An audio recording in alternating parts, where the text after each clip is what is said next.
So, Martin, welcome back to episode 5 of this podcast. Welcome to the show and thanks for taking the time. No, welcome, Ralph. You're welcome. I'm starting to enjoy these sessions with you. So it brings back a lot of memories and rekindles a lot of memories. Some of the memories are good. Most of them are great. There's one or two that you sometimes think you don't want to go back to, but I suppose it's good in a way. I spoke to my wife the other day about these podcasts, and I was mentioning some of the things that I discussed with you, and she said, how do you even remember some of this stuff? Yeah. But yeah, thank you. Yeah, some things we don't want to remember actually, because it especially the very difficult times are sometimes not easy. I want to go back to this time. Last time we ended with the information that you got that your business, which was quite successful at that time, basically is bankrupt. And maybe we don't go forward at this time, but look at this moment that you heard the message that your business partner told you that the business is over. How did this feel, and how did you move forward from that? Ralph, no, look, when as I think we've discussed this in the previous episode, when he phoned me, I actually thought he was joking. Because it wasn't possible. That was not possible. It was not possible that from leaving the business that morning and driving out to go and do some stuff to a phone call to say we are bankrupt. And I knew the amount of orders we were getting in, and it was the business. It was running very well. In fact, in my life, too good, because it attracted me.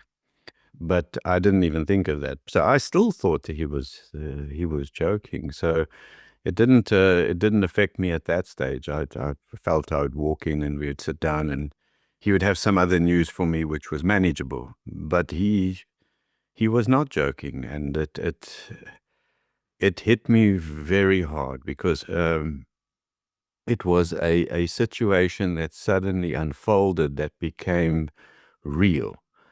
And the reality was something that was, I don't want to say out of our control, but I think it was in a way.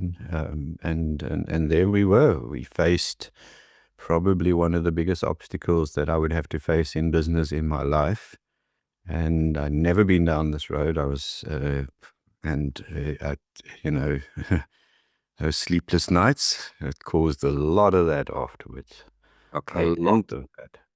Yeah, but how did it unfold, or how did this start? So, because he was a smart guy, you obviously were also smart or are smart, and but who was responsible for that, and what happened actually?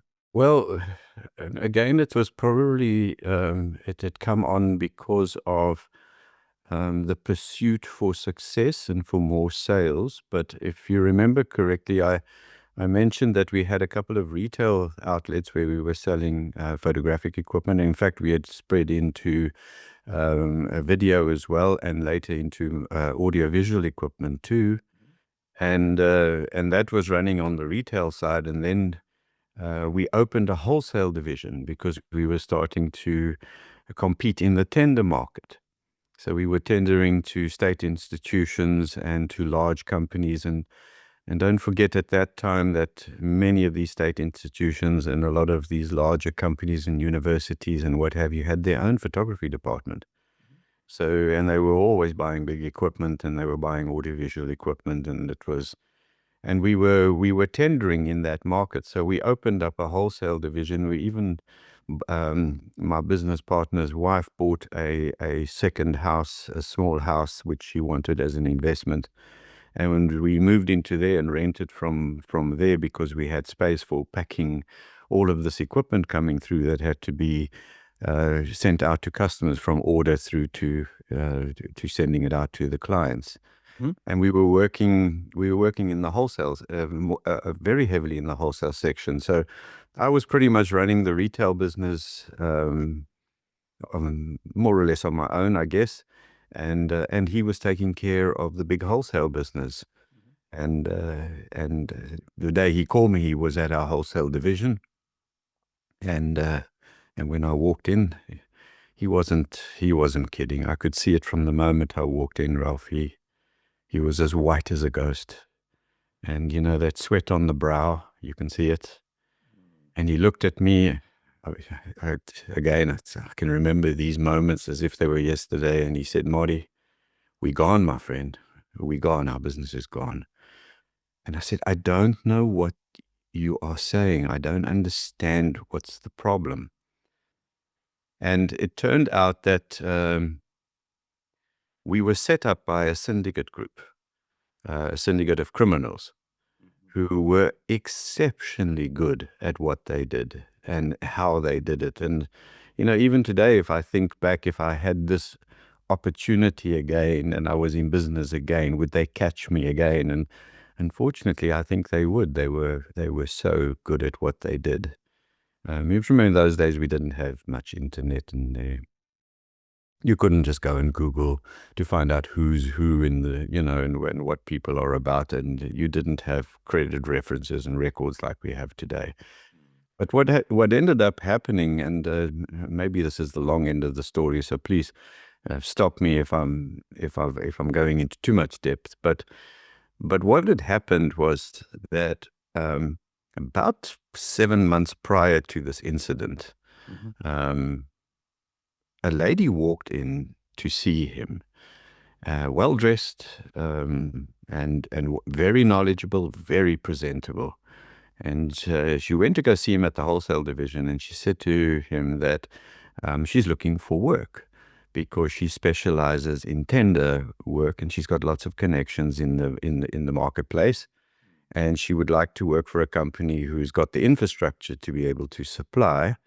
And she's done her homework, and we're pretty good for that. And she would like to come and work for us permanently.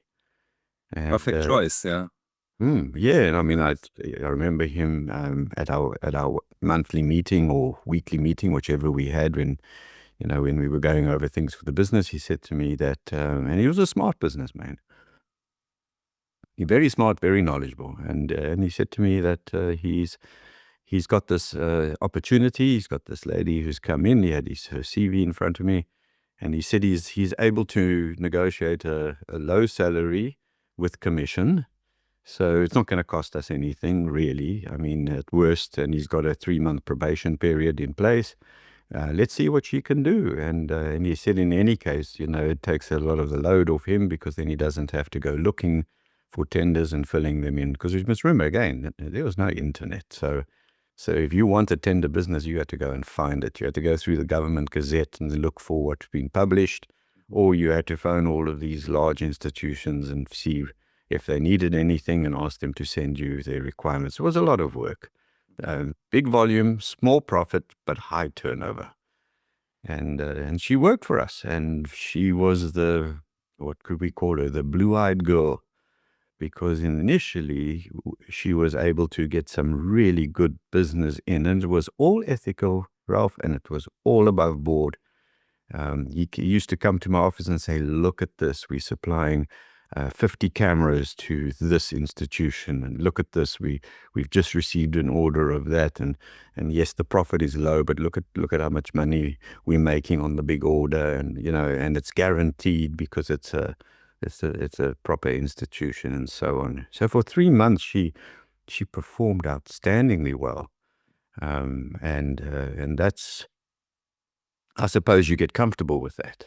Yeah, But we didn't realize that this was part of the setup. yeah, she earned the trust. Yeah, she earned the trust, and we also didn't realize that she had people in the background that were busy instructing and working with her. There was a well-established lawyer that was one of the guys, and then there was a high-profile businessman as well involved. So, and they had done this before to other people, so they were good at. They knew exactly what they were doing. So it wasn't long, I should imagine. It was around 4 or 5 months into her time with us. She had now got access to information that she needed. She had managed to get into the books. She managed to get into our client list. Of course, my business partner handed it to her because she was performing. Doing good, yeah, Very sure. good. And he was sharing figures and numbers with her because she was now a part of the team. She was very good. And we didn't realize that that the one way that they could steal money was to make sure that they got hold of your checks before you got them. Because remember, in those days, they didn't pay via EFT. They paid via a check. So you would get a check in the post. And she went and wrote to our big customers, especially the big ones that we had gone and provided the large orders to. They normally paid 30 days from statement. And she went and she wrote to them on our own letterhead, telling them that our postal details had changed. And our new postal address is the following. She forged his signature. And of course, they responded by not writing a letter back, but by changing the postal details. So these checks that were due in our postbox were ending up in the syndicate group's postbox. Wow. They then went along and they opened up a bank account. That's where they needed the lawyer and the businessman to do that properly. But all they did is they changed the trading name of the bank account to our name, and they spelt our name with one letter incorrect. It was a D in our trading name, and they turned it into a T.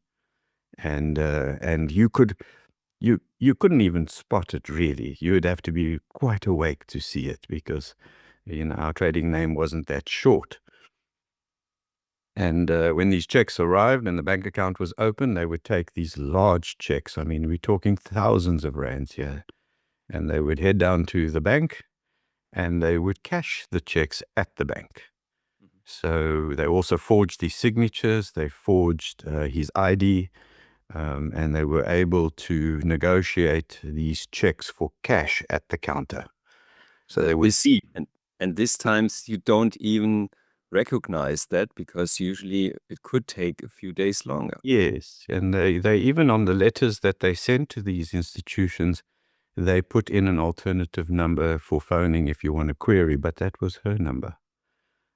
So it was very well done. And so we were sitting oblivious to this, not realizing that, these departments and these larger amounts and these huge orders were now being negotiated for cash, and the cash was actually being withdrawn and now used. And that was the day he phoned me because he couldn't understand why. I think there were 3 or 4 big payments due that were late, and they were never late. They were never late. It was so well organized. It was part of a system. It would be unusual for you not to receive your check. And the postal services worked incredibly well as well. So, and he phoned one of the big ones and he said to them, "When are you guys going to pay? It's overdue by X amount of weeks." And they said they'll go and have a look. And they came back to him to say, "But we have issued the check." And he said, "Well, we haven't received it." And they said, "Well, that's strange because you've already banked it." He thought that was an error, so he phoned the next one, and they told him the same, and the next one, and they told him the same. And by the time he called me, he had put 2 and 2 together. And he suddenly realized what had happened. And he realized that we were in serious trouble because don't forget that, we were still a small business, but we were selling high volume now, which meant that we would have to go to the bank for extended bridging finance, which we did. So we'd get a very big order comes in, and then we'd go to the bank and say, "We've got this order for X amount of money. It comes from the university of whatever. We need bridging finance to be able to buy the goods at a better price. And then, once the payment comes in, we will then settle the bridging finance," which is all part of normal business negotiation. But now our money was gone. And we owed the bank. And like I said before, the bank's your greatest friend when you're doing well. But oh my goodness, they can put on a different color suit very quickly if you're not, or if you are in trouble. And on top of that, we were buying from a major creditor as well. There was a company that was sourcing from various places. They were a big importer. Again, we were one of the best companies on their books at that stage when it was, for growth. So they were extending and extending our facility. But now we had no way of paying them back because our money was gone. And we thought it, I laugh now, but we thought it couldn't get worse, but it actually did. It got worse than that because these guys had layers on top of this. This was the first part of their instituted plan. No. Yeah. I did think it was funny because that the week prior to that, she never turned up at work. And she never gave a reason why she's not coming. We thought maybe she's ill, or maybe she's, and he tried to phone her.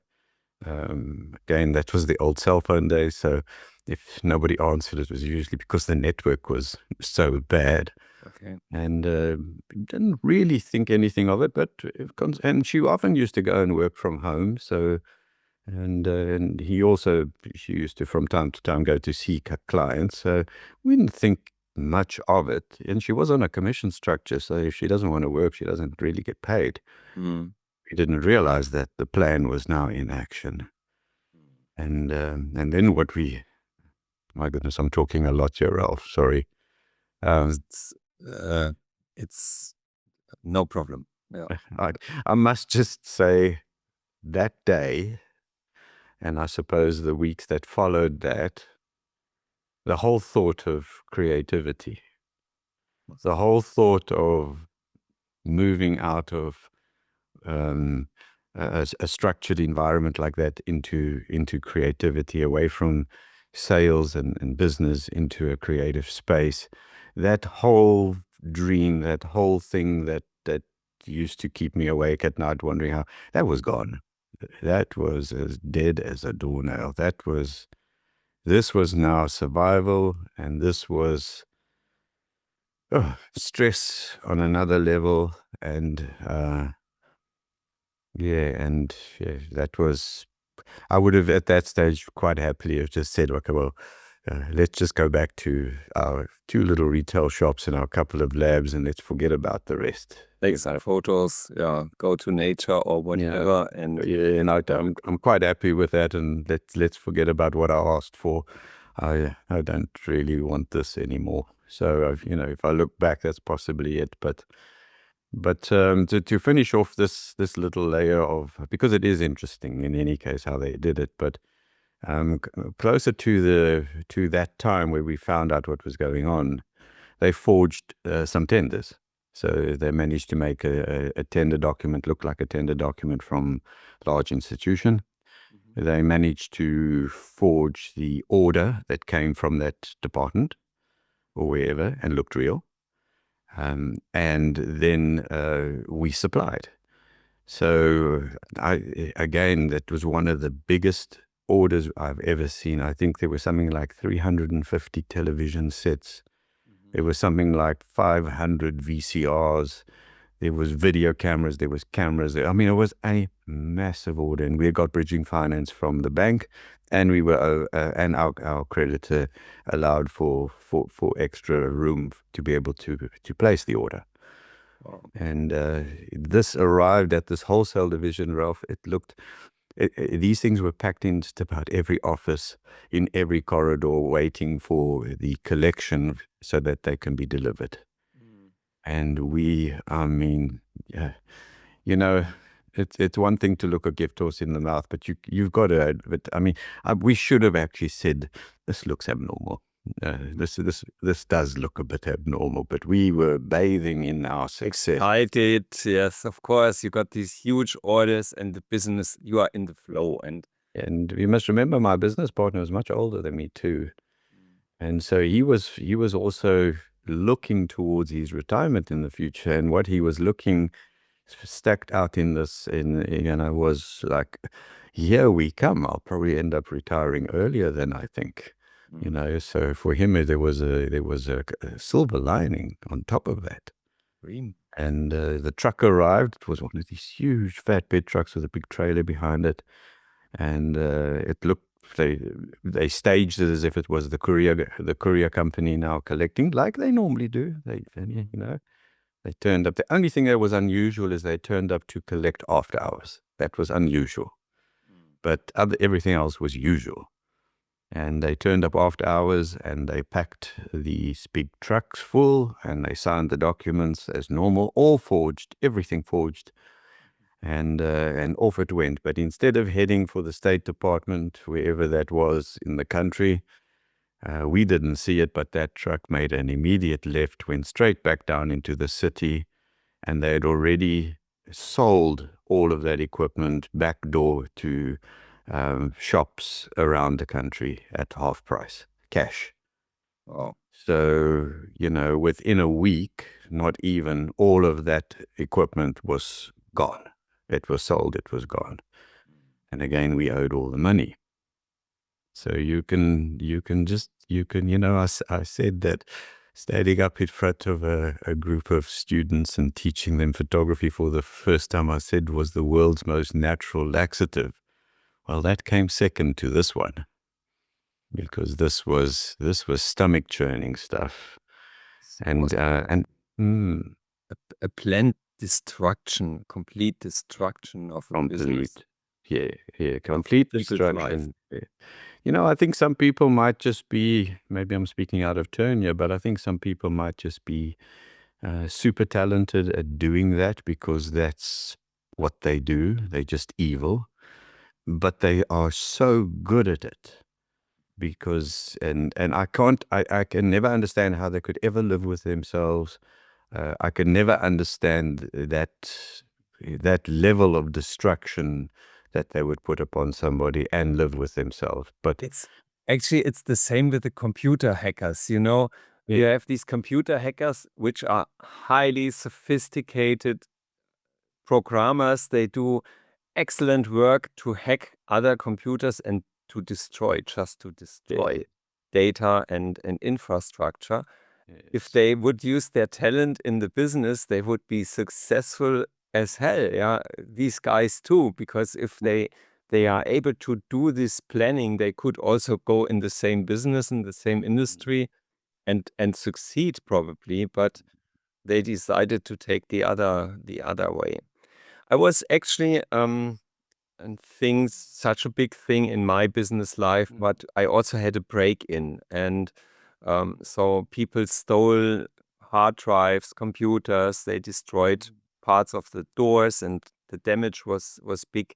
And at this point, I remember there's no room for creativity, for planning, for looking forward. no, And it is. it's also a question in the faith, because you think, I know you are a believer and you believe in Christian values, in honesty, and Completely. this is really a challenge for your faith, isn't it? Sure. Well, Ralph, in fact, sure, at that stage, I had forgotten what I'd asked for, because if you remember, I'd asked for help in a prayer because I had no way of moving out of what I was doing. I'd forgotten about that because it was just it was just all too much. And I can also, just by the way, I can also understand, when I'm teaching now at the moment and somebody's on one of my classes and I get a message from them just to say they're going to be excused from the online course for a month or two. They're going through a difficult struggle. I can understand. Don't even try. If you're really battling with something, and you've got to get through it first in order to get back to creativity. So it's just the sad thing about, I think the creative space offers us a really nice opportunity to move away from reality for a while. But that's the noise of the world, I think, at the moment. But I think when you're facing a major struggle, whether it's business, whether it's health, whether it's something like that, I can completely understand how one cannot actually become creative in that sense. But, so yeah, but yes, to come back to your remark, absolutely. I mean, later I became I'm like, I was a spoiled child in a way, I guess. I started to blame God. I am a believer. Obviously, because he punished you without any reason. I didn't see that he punished me. What I saw was he wasn't looking out for me.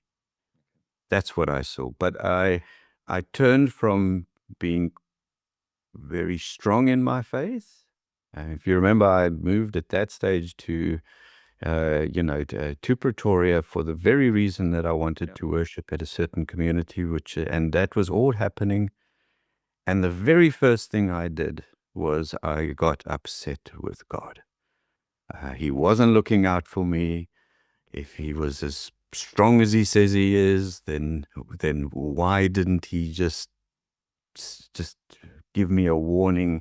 Why did he could have protected me through this? My business partner was not a believer, so I mean we were very, very good friends, but we did understand that we had our boundaries from both sides. So now I was thinking, is it because of him maybe that you just decided to leave me in the lurch? What is this all about? Now we're going to end up with nothing. And of course, I didn't know what happens if you owe so much money to so many people. I've been down the road of losing a business, but not I mean, now we're talking big money now. What happens? Where do we go from here? Fortunately, my business partner was well connected, and he immediately got hold of a lawyer, one of his lawyers. It ended up being one of the best in the country, I think. At that stage, and before I knew it, we were engulfed in lawyers' meetings as our lawyer was trying to kick for touch, because the wolves were at the door, Ralph. They were at the door. They were knocking the door down. The letters of demand were turning up. The bank had shown just how long its fangs were, and they were looking everywhere to see where they could get some of their money back. They were looking everywhere. And it was a very, very strange time at that point, and something I'd never want to go through again. Never. Did you still go to church? No. I'm sorry to admit it, but for quite some time I rebelled completely. I'm embarrassed. I'm embarrassed that I could ever be tested to that level. But I rebelled and said, I'm not doing this. I'm not doing this. I'm sorry. My prayer hasn't been answered. In fact, what has happened is that it has not only not been answered, it's been completely ignored. And I was a spoiled kid, I think, in a way, in that sense, because I think we live in a blaming society. Yeah. You know what I'm saying? And maybe I think it's, I believe it's even worse today. So, instead of pointing a finger at yourself, you immediately point to others. And whether that be, another person, whether it be an institution, whether it be, it's like, no, it's not my fault, it's the bank's fault. Yeah, no, it's not my fault, it's his fault. And in my case, it's not my fault, it's God's fault, because he was supposed to look after me and he didn't. And now we are in really big trouble. So, thank you for leaving me. And I think the other big thing is faith, because today when I look back, I should have exercised my faith and said, I've asked, it will be fine. But the storm was too big. It was a lesson I needed to go through. You told me there was a moment in church. Yeah. That's why I'm saying, careful what you ask for, you just might get it. Or careful what you pray for, you just might get it. So a while later, my wife, bless her heart, she just said to me, we are going to church this Sunday, or whatever it was, And I said, I don't feel like it, not really interested anymore, the whole thing. She said, no, it's not for you, it's for me. But we are going. But she could see that I was struggling. We had a small child at that stage. Matthew was quite young. And she was very worried also about where we were going to end up. And she just felt we actually needed prayer. But she said, we're going. So we went. Ralph, I was so rebellious. You know, we used to sit. Now, this is a big church. Forgive me. Let me just tell you the story because I think it's important, and Yeah.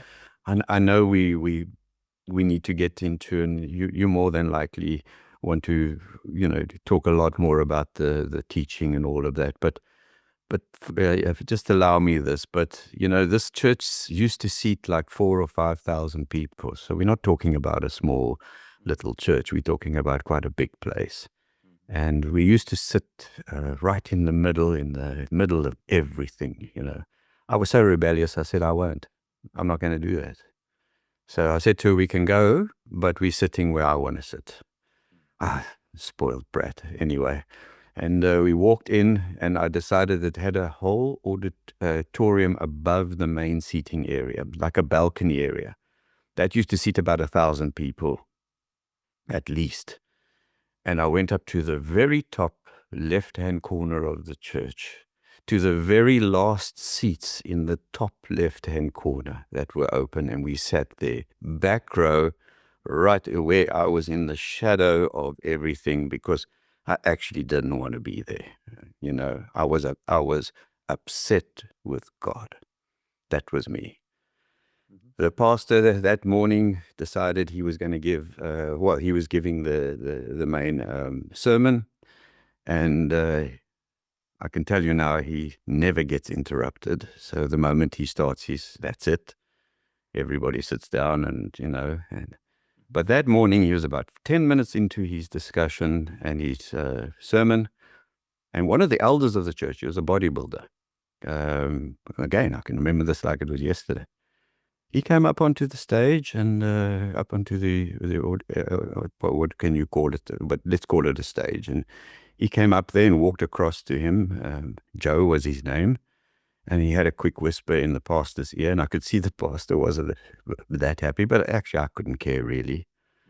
And they had a quick little chat, and he took the microphone and he said to this huge audience, forgive me, but I have a message for somebody and it can't wait.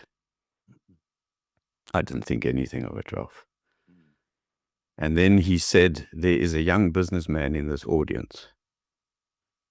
And he said, I have a message for you. I thought, there's plenty young businessmen in this audience.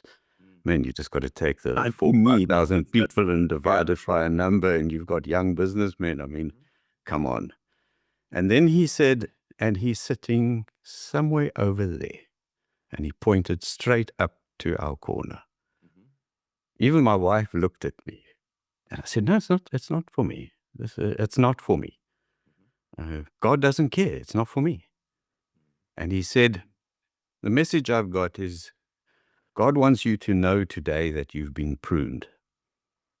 But in order for a tree to bear good fruit, it must be cut back. And you have been cut back. But you have nothing to fear because he's got your back. And everything will be fine. Sorry, I'm becoming quite emotional. Wow. Yeah. I still didn't think it was for me. I still didn't think it was for me. Can you believe it? I still said, that's what you call coincidence. So let's write it off to coincidence. How did they know? you don't know. Yeah. Who set it up? Or, you know what? Maybe the guy sitting in front of me is a young businessman. Maybe it was for him. But deep down inside, I actually knew something had happened. Divine intervention. Something had happened. But so I left there that day and sort of thought, well, okay, well, maybe we'll come back again. And but I knew something had happened. I just couldn't understand. You know, my situation was still the same. You know, in that sense, I mean, we're still going back to a Monday morning of lawyers' meetings and arguments and lawyers' letters and police statements and also going back to a non-salary environment that was gone. So my situation hadn't changed, but I somehow felt, okay, well, maybe there's an opportunity here that I'm not seeing. Maybe it'll be okay. it'll be okay. And I suppose in a way that was the biggest single change in my career, the single biggest change in my career. But in the sense of what unfolded afterwards, and the message was right, because forgive me for just going on with this, but my business partner at that stage had asked to go overseas. He had paid for a holiday, and he had paid up front, and he couldn't get any money back. At first he said he wants to go, then he said he doesn't want to go, then he said he's not in a state to go, and eventually I said to him, you're going to lose the money in any case, and you're going to be away for, I think it was a month or Yeah. 5 weeks. You're going to be away in any case, and nothing really is going to happen in that time. I'm here. I'll go and see the attorney when I need to, and I'll cry over my own wounds on my own. Yeah. And they left and headed overseas, and it was about 3 weeks into that time, and I got a call from the attorney. And Chris gave me a call, and he said to me, where is your business partner? And I said, he's overseas. He said, it's not a good time to go overseas. And then he said, so where are you? So I said, I'm at home. He said, put on a suit, make sure it doesn't look too good, but put on a suit, dress nicely, and get down to my offices now. And Heart pounding. Heart pounding, stomach churning. And he said, I'll explain when you get here, but come now. And I put on my suit, my tie, and I headed off, went into his office, walked in. It was all just papers everywhere, and he said, I don't have time to explain, but you have to trust me. You've just got to trust me on this one. So he said, but we just don't have time because the guys are here. It's like, it was a heart pounds even more. What guys? What are you talking about? And he said, look, we're going to walk into a boardroom. There's going to be a whole lot of people there. Most of them you don't know, but some of them you do, because your bank manager is going to be there with their attorneys, and your major creditor is going to be there with their attorneys, plus a few other people you don't know. So I want you to look confident. How do you do that? So, Sure. and I don't want you to engage in any discussion. If they ask you questions, just tell them they can address the questions to me. But I want you to look them in the eye, and I want you to look as innocent as possible.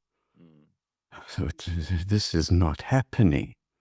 But anyway, walk into the biggest boardroom you've ever seen in your whole life. It had the, those long table with chairs all around, neat and tidy, just like you see on TV, like LA Law and stuff like that. It looks just like a movie. He sits me down, and he immediately says, gentlemen, thank you very much. Thank you for coming. Before we get started, may I just see the bank? And, 3 guys got up from our bank and went into this room, and they had a chat. And they came out, and he said, great, before we continue, can I just see the major creditor? Also, 3 or 4 people got up, and they all went into this smaller side room, and they had a chat, and it was so uncomfortable. And there was all this like small talk, like, what are you having for supper tonight? What are you having? Now, who cares? There's all that sort of thing going on. And then he came back, and he said he wanted to see the other bank itself. And they went back in, and they had a chat. I didn't even know who they were or what they were doing there. I didn't bank with them. And they had a chat, and came back out. And then he said, okay, so based on our discussions around the table, I don't think we need to take this any further. Are we all in agreement? And there was a nod from 2 of the groups, and then the one group got up and left. And then he said to them, so we in agreement? You happy to sign the documents? And they said yes, and they went back into the room, and they signed stuff, and they came back out and shook hands, and they left. And he sat down, he undid his tie, still to his side, pulled it down a bit, and he sort of cleared his collar. And he looked at me, Ralph, and he said to me, "You're free to go." So I said, "Well, okay, but what happened?" And no, he says, you're not listening to me, Martin. You're free to go. Your debt has been paid."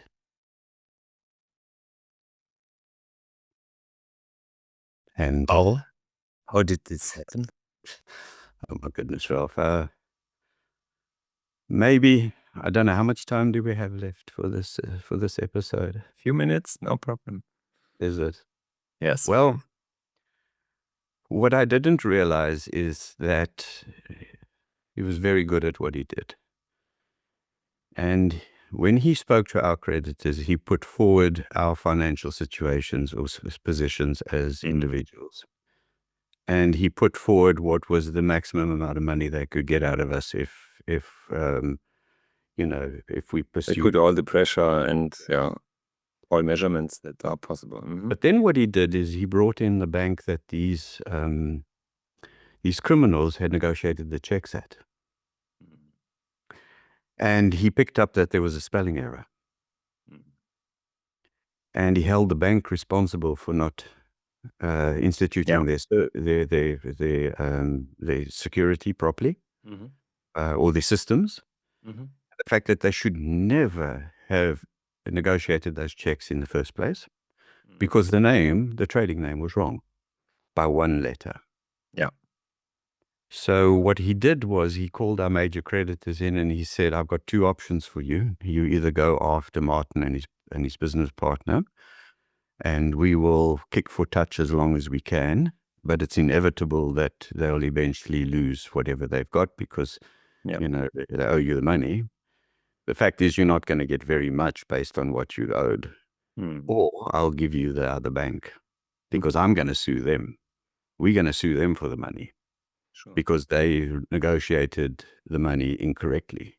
So we're going after them in any case.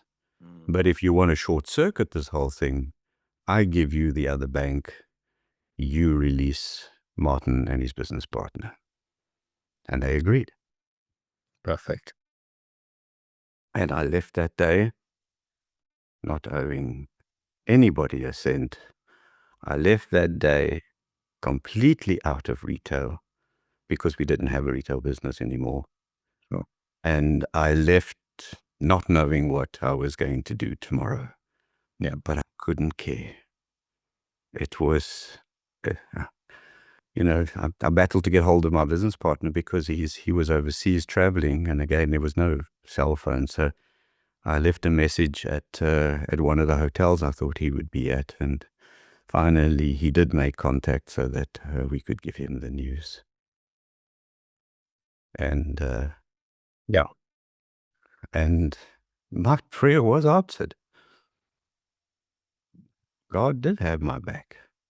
I just didn't have the faith to believe it. Yes.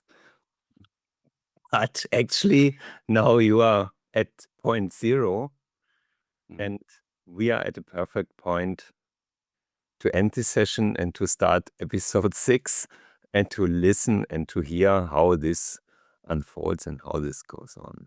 Thank you, Ralph. I think at this point, it comes back to what we discussed in previous episodes, which was, we're talking more about the photography, the fine art photography, the teaching, the commercial photography, and all of that. That all unfolds now because that door has been opened. Yeah. Not only open, but the room has been swept out clean to be able to move forward. Perfect ending point and starting point for a new life. I'm really excited and again curious to hear how this story continues. Martin, thank you very much for this episode, for being open and sharing this very vulnerable moments of your life. Thank you. Thank you very much. Happy to meet you next time. 100%. Thanks again. Great. Cheers, everybody. Cheers, everybody.